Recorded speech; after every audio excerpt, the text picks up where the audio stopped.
Ninja Cholet.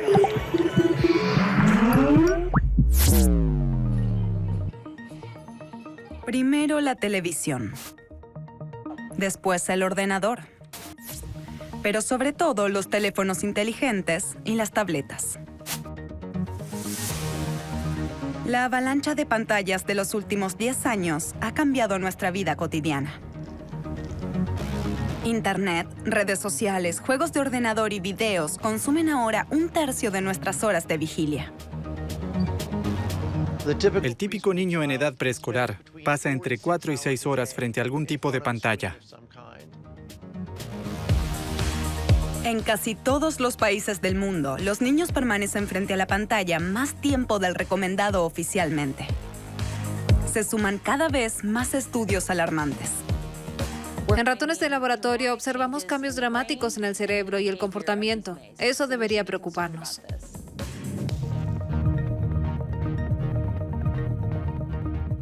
¿Por qué no estoy en Facebook? Porque sé lo que le hace al cerebro. El potencial de adicción es un riesgo para los jóvenes. ¿Es la generación digital realmente una generación enferma? Hay muchas cuestiones abiertas. ¿Está bien usar las pantallas? ¿Cuánto tiempo? ¿Cuánto es demasiado para mi hijo? Entonces, ¿cómo podemos usar los medios digitales de forma saludable? ¿Y qué hallazgos aporta la ciencia?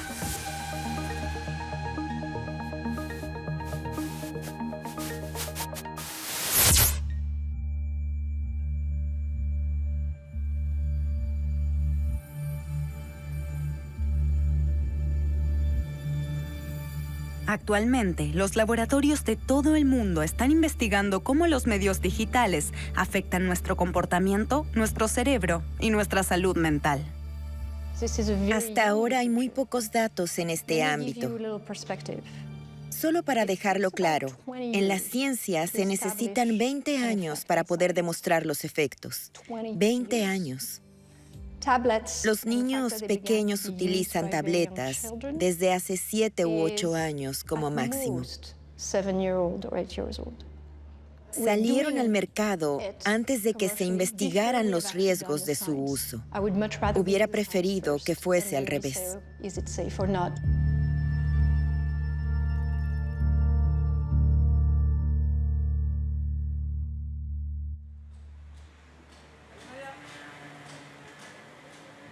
Los primeros en hacer sonar la alarma fueron las personas que tratan a los niños en la consulta: psicólogos, psiquiatras y pediatras.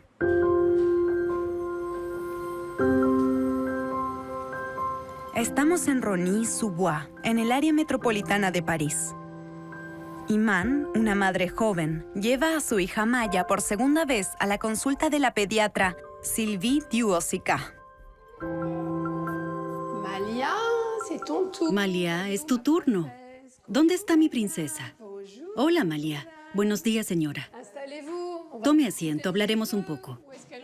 ¿Cómo está nuestra pequeña Malia ahora? ¿Qué edad tiene? 2 años y 4 meses. Estaba preocupada porque Malia no hablaba mucho y tenía cambios de humor. Sylvie Duosica es pediatra desde hace 20 años. Ha observado que con el aumento de las pantallas en las habitaciones, se han incrementado las dificultades.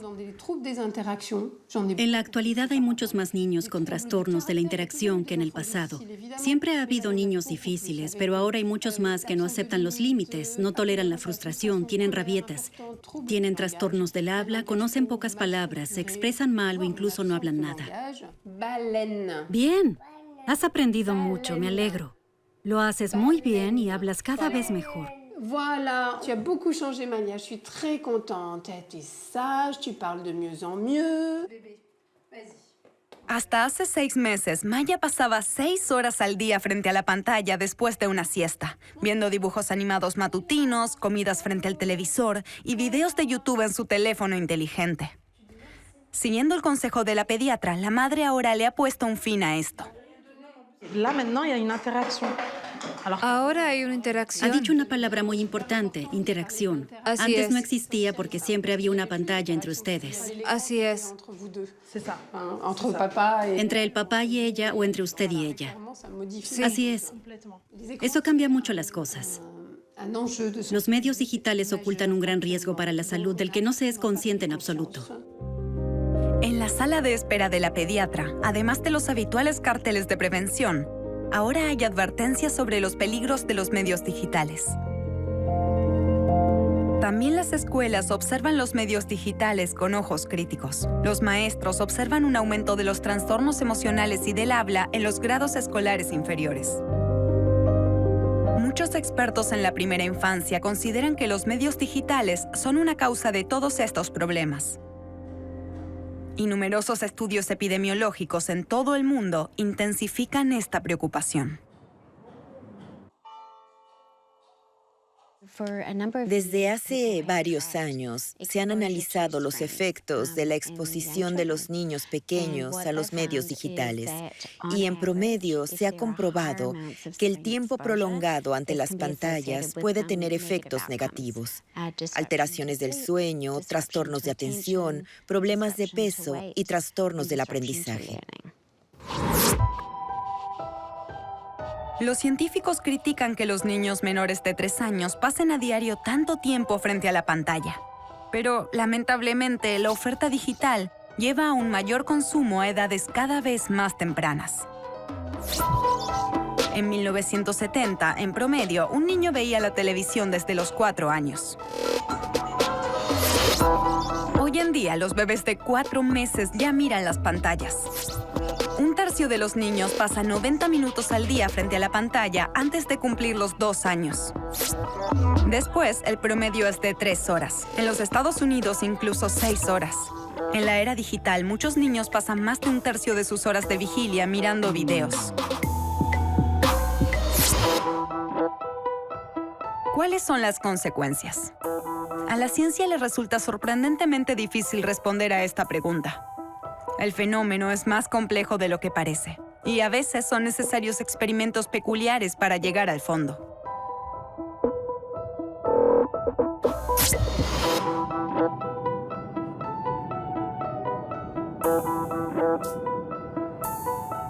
Dimitri Christakis dirige el Centro de Salud, Comportamiento y Desarrollo Infantil del Hospital Infantil de Seattle.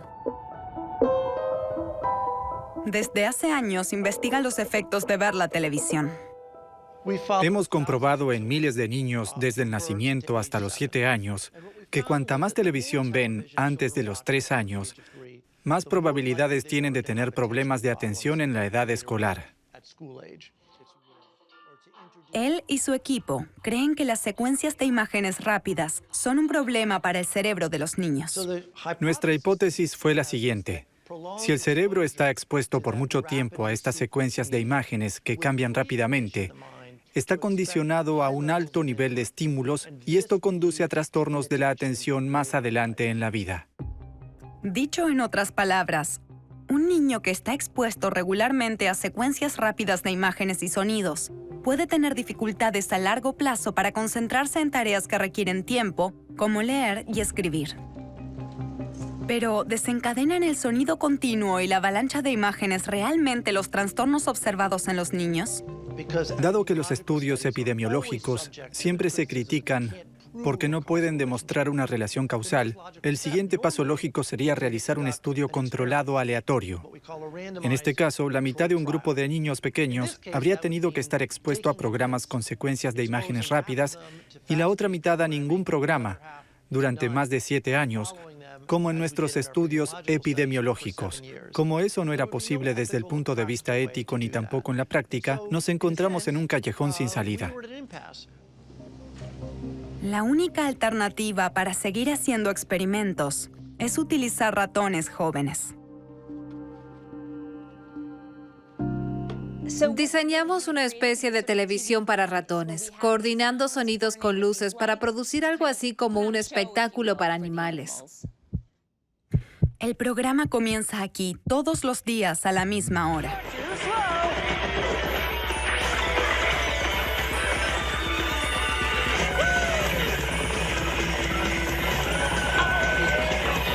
Tenemos muchas animaciones diferentes que colocamos una después de la otra. Luego cambiamos la frecuencia de las animaciones para que los ratones puedan escucharlas. Tenemos todo tipo de luces alrededor de las jaulas. Parpadean y se iluminan en sincronía con los sonidos que reproducimos. How about this? Ninja Show at night. Lo hacemos 6 horas al día. Comenzamos 10 días después de que nacen los ratones y se prolonga durante 40 días. Decenas de ratones fueron sometidos a este tratamiento. Luego se estudió su comportamiento en detalle y se comparó con el del grupo de control, con el resultado de que los ratones expuestos a esta pseudotelevisión durante 6 horas al día no mostraron un comportamiento normal. Los ratones normales se mueven por el borde. Les gusta explorar su entorno, pero prefieren permanecerse a salvo. Los ratones que fueron expuestos a la estimulación sensorial, por el contrario, muestran un patrón de comportamiento completamente diferente. Corren nerviosos y con mucha más frecuencia hacia el centro. En nuestra opinión, están mucho más dispuestos a correr riesgos e interpretamos que el comportamiento de estos ratones es muy impulsivo. Menor control de los impulsos y problemas cognitivos. Las pruebas revelan dificultades de aprendizaje y disminución de la memoria. Ambas cosas características de un trastorno de atención. Gracias a estudios de observación de personas que estuvieron expuestas en la primera infancia a programas de secuencias de imágenes rápidas, sabemos que esto disminuye la atención y aumenta la impulsividad, y vemos el mismo fenómeno en el experimento con los ratones. Este es el estado actual de la investigación en 2019. Los teléfonos inteligentes y las tabletas dominan ahora nuestra vida cotidiana. Interfieren incluso con nuestras relaciones más básicas. Ahora se sospecha que disminuyen el vínculo entre padres e hijos.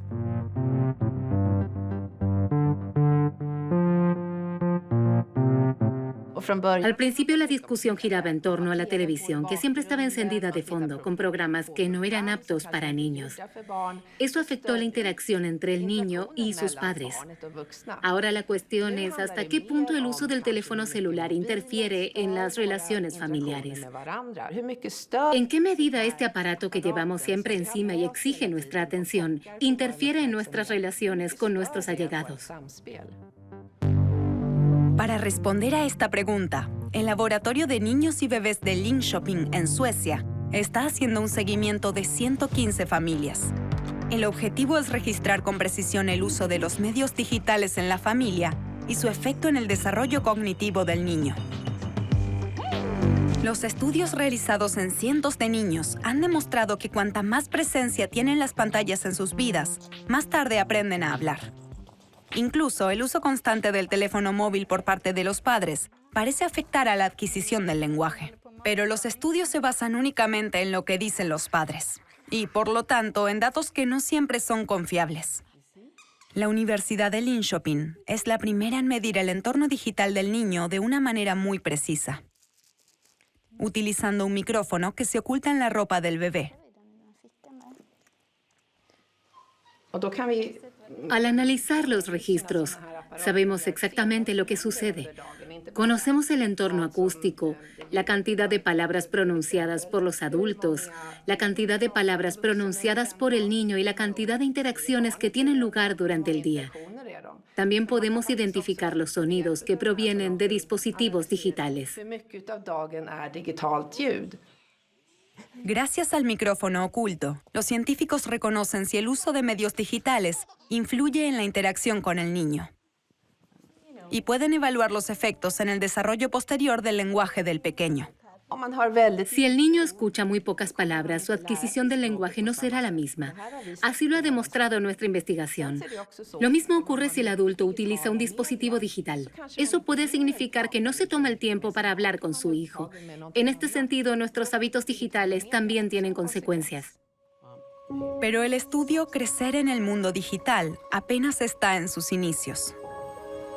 Para poder confirmar que la presencia continua de las pantallas afecta la adquisición del lenguaje e incluso el desarrollo cognitivo, es necesario esperar hasta que todos los niños participantes hayan aprendido a hablar.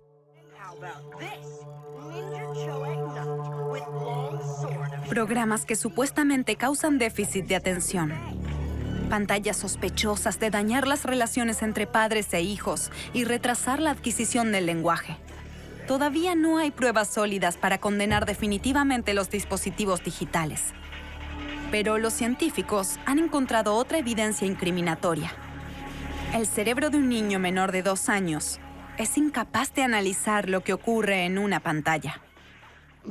Debemos tener en cuenta que a los niños les cuesta mucho distinguir entre el mundo bidimensional y el tridimensional. Les resulta difícil transferir la información y relacionar lo que ven en la pantalla con el mundo real. Los experimentos de la psicóloga Georgine Trossett de la Universidad de Vanderbilt en Tennessee revelaron esta dificultad de transferencia. Este es uno de sus experimentos con un niño de 2 años.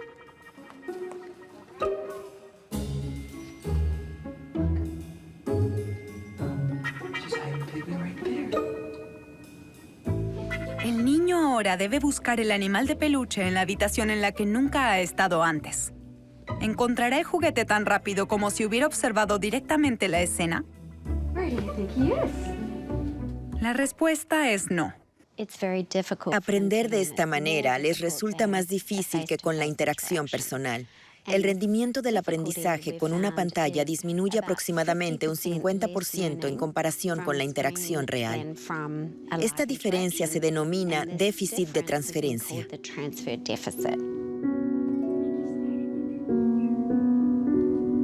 Por lo tanto, un niño menor de 2 años no puede trasladar a la vida real lo que ve en una pantalla.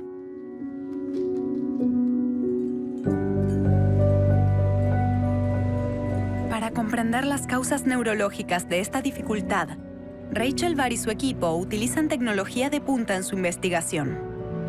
Quieren registrar lo que sucede en el cerebro durante el déficit de transferencia. En este experimento, Clara, de 4 años, deberá aprender por videochat a imitar la postura de un pequeño robot. ¿Te muestro el muñequito, Clara? Aquí vamos. Mira. Mira. ¿Puedes hacer lo mismo con el tuyo? Está bien. Hago lo mismo que tú. ¿Así? ¿Puedes sostenerlo más alto? Si la demostración tiene lugar en una pantalla, como en el experimento con el peluche oculto, los niños pequeños suelen fracasar. Pero esta vez, la actividad cerebral se mide durante la prueba. La interacción en la pantalla no parece estimular la región cerebral responsable del aprendizaje de la misma forma que una demostración en vivo. Cuando un niño aprende algo a través de la interacción en el mundo real, la activación en la corteza parietal frontal es mayor que durante el videochat. Este es solo un hallazgo preliminar, pero nos parece muy interesante porque sugiere que la información se procesa de manera diferente. Esto podría explicar en parte este déficit de transferencia, esta dificultad en el procesamiento de la información. ¿Por qué el cerebro procesa lo virtual de manera diferente a lo real? Eso sigue siendo un enigma. Sin embargo, los científicos han encontrado una forma de compensar este déficit. Si un padre acompaña al niño y se esfuerza en nombrar con palabras lo que está sucediendo en la pantalla, las dificultades de aprendizaje se desvanecen, pero solo parcialmente. ¿Dónde está el auto en la televisión? Hola, papi. ¿Me lo puedes señalar? Aquí. Sí, pero muéstramelo en la televisión. Levántate y tócalo. Aquí. Exacto. Aquí. Ahí. Lo que sucede en una pantalla estimula menos el cerebro de un niño que la realidad. Así que el tiempo que los niños pequeños pasan frente a la pantalla es, en cierto modo, tiempo perdido. Un niño menor de 3 años solo está despierto unas pocas horas, por eso hay que aprovechar este tiempo para que aprenda las habilidades cognitivas y sociales indispensables. Hasta los 3 años se deben evitar las pantallas, así como el bife de carne en el biberón. Se sabe que el estómago del bebé no puede digerir este alimento y tampoco su cerebro puede procesar pantallas.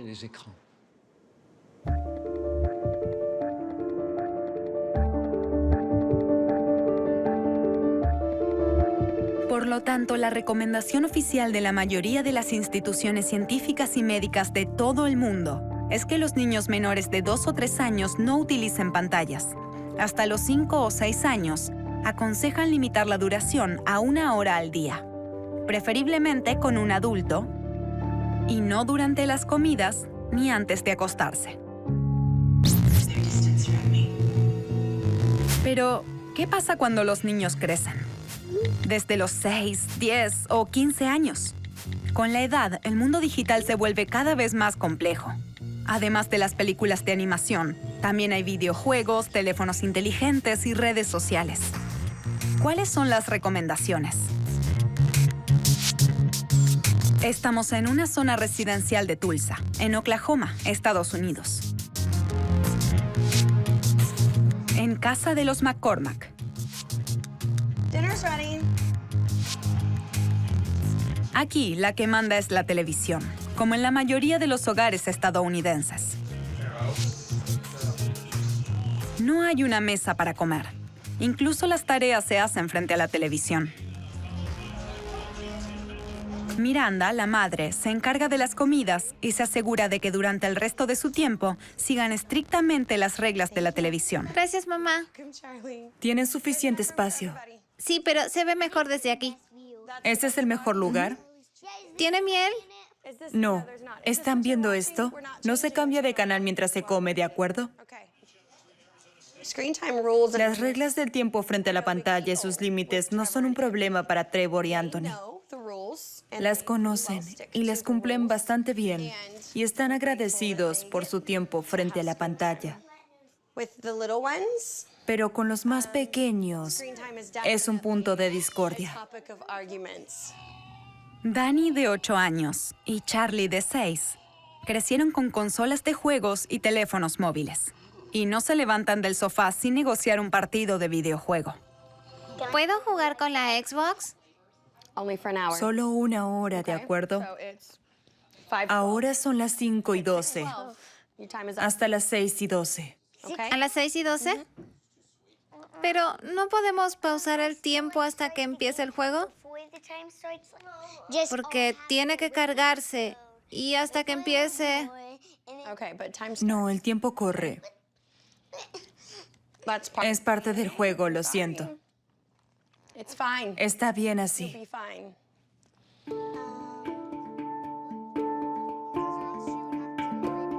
En los Estados Unidos, los niños menores de 12 años pasan un promedio diario de 4 horas y 40 minutos frente a la pantalla y 6 horas y 40 minutos a partir de los 13 años. Los videos ocupan la mayor parte de este tiempo. A esto hay que añadir las redes sociales, los videojuegos y navegar por Internet. Calculado a lo largo de un año escolar, un adolescente pasa más tiempo con el televisor y su teléfono móvil que con sus profesores.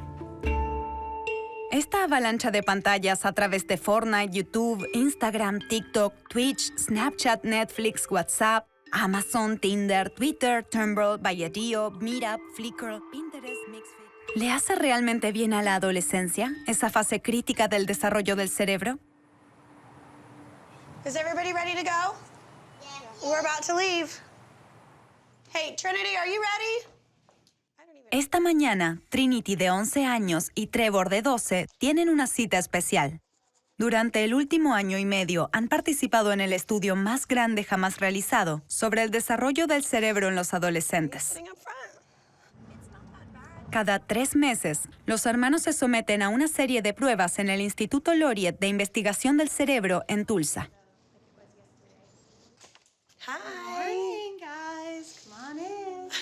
El estudio ABCD incluye a casi 12.000 niños en todo el país, distribuidos en 21 centros. En Portland, Los Ángeles, San Diego, Salt Lake City, Denver, San Luis y, por supuesto, Tulsa. Es el estudio más amplio de este tipo. Primero se les pregunta a Trevor y Trinity en detalle sobre sus hábitos digitales. ¿Cuántas horas envías mensajes por celular, tableta, ordenador? 1 hora. ¿Cuánto tiempo al día usas aplicaciones de redes sociales como Snapchat, Facebook, Twitter, Instagram? 1 hora. ¿Con qué frecuencia juegas a videojuegos? Como Call of Duty o Assassin's Creed.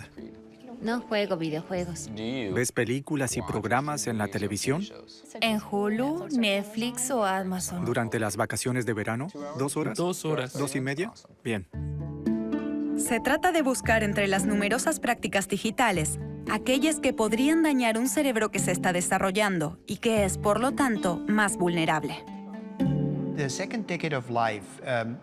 En la segunda década de la vida, tienen lugar cambios drásticos en el cerebro. Durante este periodo, el cerebro continúa madurando y pasa de ser el cerebro de un niño al de un adulto. El cerebro se desarrolla, las redes neuronales se reorganizan y este proceso de reorganización ocurre principalmente en las áreas que afectan nuestra personalidad, es decir, el control de impulsos, la capacidad de tomar decisiones, el control de las emociones. Todo esto ocurre de manera decisiva en esta etapa de la vida. Los cerebros de miles de adolescentes como Trevor y Trinity están siendo escaneados en una tomografía computarizada. Paradójicamente, para que no se muevan durante el examen, se les permite ver una película de animación. El estudio no lleva mucho tiempo en marcha, pero ya se ha hecho un descubrimiento. Los cerebros de los jóvenes que suelen jugar a videojuegos muestran peculiaridades. Lo que se puede ver aquí son las diferencias en los niños que pasan mucho más tiempo jugando videojuegos que con otros medios de pantalla. En nuestro primer análisis vimos que la corteza prefrontal, que es responsable del desarrollo emocional, de la toma de decisiones y demás, se desarrolló un poco más rápido que en otros niños.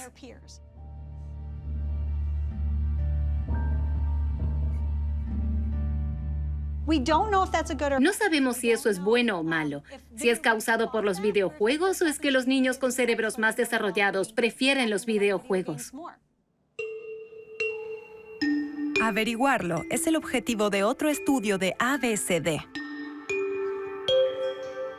que examina la capacidad de la memoria, la capacidad de concentración, la emoción y el equilibrio mental. Cada uno de los 12,000 participantes es sometido a una evaluación psicológica. En este punto diría, mientras la persona sepa lo que está haciendo su hijo y que no haya problemas importantes en la escuela, en casa o con los amigos, no me preocuparía.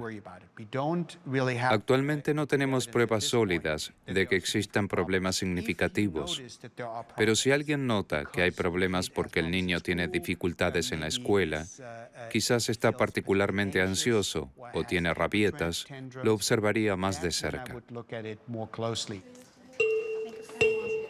Los importantes resultados del estudio ABCD no estarán disponibles hasta que Trevor y Trinity sean adultos jóvenes, es decir, no antes de 2027.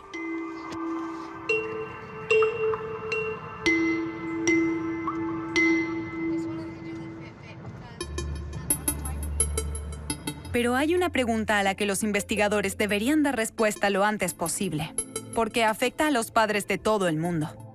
¿Podría el alto consumo de medios de la nueva generación llevar a la adicción? ¿Por qué los medios digitales ejercen una atracción tan hipnótica?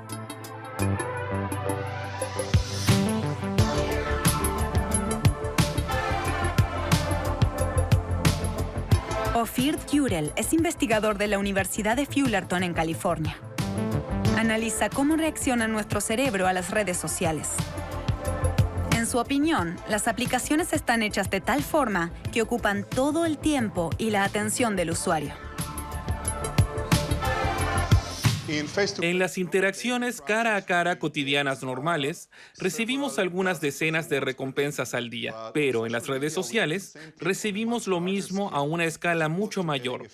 No solo se nos da una palmadita en el hombro unas cuantas veces o se nos dice alguna palabra bonita, sino que tenemos cientos, a veces miles de amigos que se comunican con nosotros y nos recompensan, por ejemplo, a través de un me gusta a nuestra publicación, volviendo a publicar nuestras opiniones, etcétera, y eso nos hace sentir muy bien.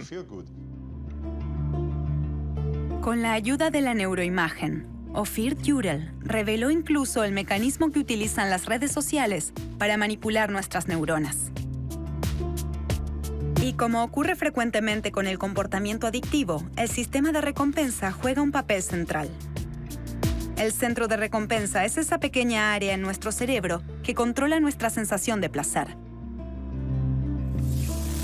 Se activa cuando comemos, tenemos relaciones sexuales o consumimos drogas. Nuestros estudios muestran que también se ilumina cuando vemos imágenes en las redes sociales y especialmente cuando vemos me gusta. Esto le enseña a nuestro cerebro a querer más. Con el tiempo, el sistema de recompensa puede sensibilizarse tanto que reacciona automáticamente a todo lo que tiene que ver con las redes sociales. No se puede controlar porque va demasiado rápido. Tu cerebro te dice, ¿quieres esto? Hazlo, sin que tengas la oportunidad de pensar y decir, oye, espera un momento. Entonces, las redes sociales utilizan el sistema de recompensa como puerta de entrada para captar nuestra atención. Pero el mecanismo en cuestión es particularmente peligroso en este caso, porque un me gusta puede llegar en cualquier momento. Para el cerebro representan recompensas aleatorias e impredecibles. Y como muestran los famosos experimentos con palomas del psicólogo B.F. Skinner, esta es la mejor manera de desencadenar un comportamiento compulsivo. Ha demostrado que si premiamos regularmente a las palomas con alimento después de golpear con el pico un determinado número de veces, digamos 5 veces, luego repiten su comportamiento, pero sin excitarse. Si por el contrario se las premia con alimento de forma irregular, es decir, sin seguir un esquema fijo, a veces después de 5 picotazos, a veces después de 10, a veces después de 20 veces, entonces las palomas se vuelven locas. Piden con más intensidad su recompensa, picotean aún más y siguen picoteando incluso cuando ya no hay más recompensa. El efecto de las recompensas aleatorias sobre el comportamiento es una constante en el mundo animal. Funciona en ratas, monos e incluso mejor en humanos. La industria del juego ha prosperado durante mucho tiempo gracias a esta vulnerabilidad psicológica. Las redes sociales han copiado la receta para apoderarse mejor de nuestro tiempo y atención. ¿Nos hemos convertido sin saberlo en palomas de Internet? ¿Es el mundo de hoy una caja de Skinner gigante en la que deambulamos en busca de pequeñas recompensas que reparten las grandes empresas de Internet?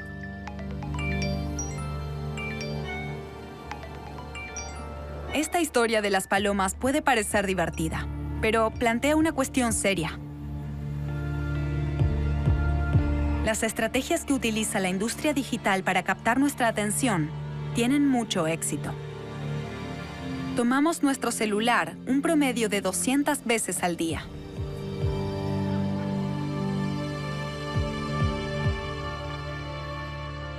En el caso de los videojuegos, el fenómeno es aún más impresionante. La forma de jugar de algunos roza la adicción. En 2018, esto fue reconocido oficialmente como una condición médica. La adicción a los videojuegos es reconocida hoy por la Organización Mundial de la Salud como una enfermedad, al igual que la adicción a la cocaína o al juego. Esto se decidió después de consultar a expertos de todo el mundo. Aquellos que solo juegan un videojuego de vez en cuando no se ven afectados por este trastorno. Solo una minoría de jugadores encaja en el criterio de adicción al juego. Y en muchas regiones del mundo hay necesidad de tratamiento. Trastorno por videojuegos. Según la OMS, este diagnóstico se aplica a personas que ya no tienen bajo control su comportamiento de juego durante al menos 12 meses, y esto es un detrimento de su vida social y familiar, así como de sus actividades escolares o profesionales. En Europa, ahora están surgiendo instituciones para abordar específicamente esta nueva forma de adicción. A medida que los científicos y los profesionales médicos continúan debatiendo sobre la realidad de la adicción a los juegos de ordenador, las técnicas de la industria digital para mantener a los jugadores atados a la pantalla son criticadas en todo el mundo. A menudo se denuncian juegos que consisten en matar a tantos enemigos como sea posible, que se abalanzan sobre uno desde todas partes al mismo tiempo. los llamados videojuegos de disparos en primera persona, que en ocasiones son muy brutales. Pero paradójicamente, son justo estos juegos de acción los que mejoran determinadas habilidades mentales cuando se juegan a diario.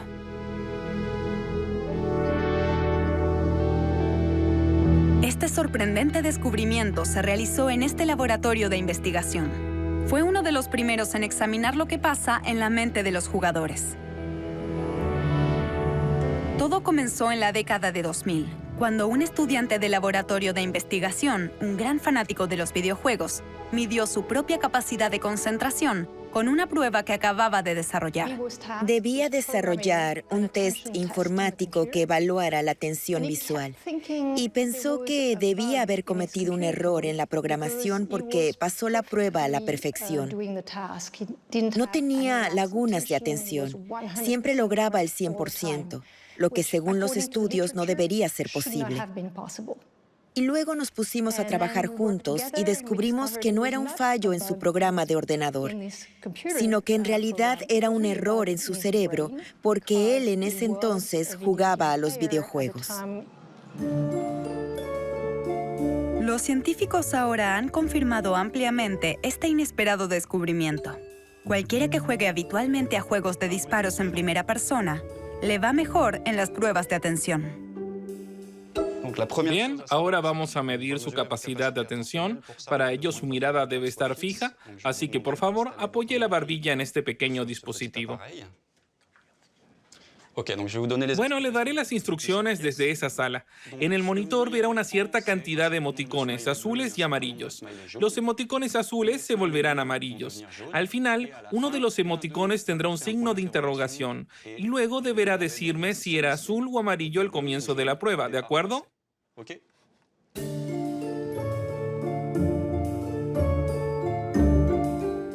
La mayoría puede hacerlo, sean o no jugadores. Es relativamente fácil seguir 3 puntos azules. 4 es un poco más difícil. Con 5 la gran mayoría de los no jugadores no lo logran. Y con 6 solo lo logran los jugadores de videojuegos. En algunas de estas tareas de atención se observan correlaciones con una mejor capacidad de afrontar la vida cotidiana. Por ejemplo, un menor riesgo de accidentes de tráfico. Esto afecta más a población de edad avanzada. Más atención significa poder concentrarse mejor en la conducción, en la carretera, estar atentos al perro que aparece inesperadamente o al niño con una pelota que cruza de pronto.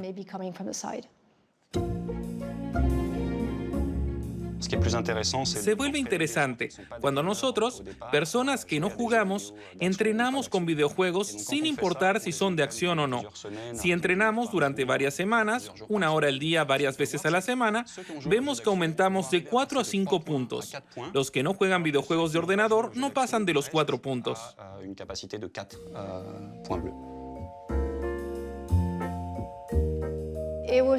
Fue muy inspirador ver cómo algo tan banal como un juego de disparos en primera o tercera persona tiene un efecto positivo muy inesperado en las funciones centrales de la atención. La atención selectiva es la capacidad de concentrarse a través de la fuerza de voluntad. Es una habilidad muy cognitiva, de iniciativa propia.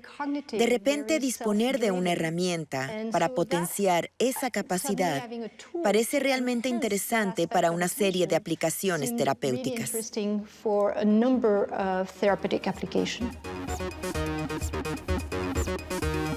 Un videojuego como método de tratamiento. De esta idea aparentemente descabellada surgió un juego desarrollado en este laboratorio de la costa oeste de Estados Unidos. Debería ayudar a tratar los trastornos por déficit de atención. Mi objetivo es juntar alienígenas rojos, entonces tengo que presionar e ignorar a todos los demás. Para decidirlo hace falta atención selectiva. A primera vista parece un simple juego de plataformas. Pero la complejidad de las acciones a realizar, la velocidad y la duración están diseñadas para desafiar al cerebro hasta sus límites, con el fin de fortalecer específicamente las habilidades de atención. Hace mucho que no juego. No soy el mejor. Hay muchos mejores, pero sigo siendo bastante bueno. realmente difícil. La eficacia del juego se probó mediante un ensayo clínico ciego. Las pruebas en 350 adolescentes con un trastorno de atención mostraron una mejora significativa en su capacidad de concentración. Igual que con los medicamentos, no se debe superar una determinada dosis. Se puede ajustar el nivel de juego según lo requiera el tratamiento y limitarlo a una duración de 30 minutos al día. Hay muchos mecanismos para regular la dosis. Se puede ajustar para que los personajes principales, después de un número determinado de minutos, se cansen y entonces ya no sea divertido jugar. Si las autoridades sanitarias estadounidenses aprueban su eficacia, este será el primer videojuego que saldrá al mercado con fines terapéuticos. El laboratorio de investigación ya está trabajando en el desarrollo de nuevas terapias digitales. La realidad virtual pronto podría utilizarse en el tratamiento de trastornos de la memoria.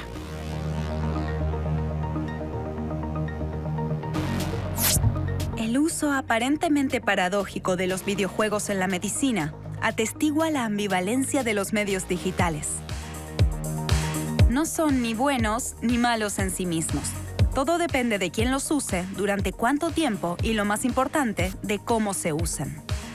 Los expertos creen que las altas dosis de medios digitales son perjudiciales para el desarrollo infantil. Por eso, como precaución, se dice, no antes de los 4 años y después, si es posible, solo en presencia de un adulto. Todavía no se han concluido los estudios con adolescentes. Pero el potencial adictivo de los videojuegos pone en riesgo a los más vulnerables y agrava sus dificultades. Y en vista de que los ordenadores y los teléfonos inteligentes ya se han convertido en parte de nuestras vidas, debemos estar atentos y mantener un nivel saludable.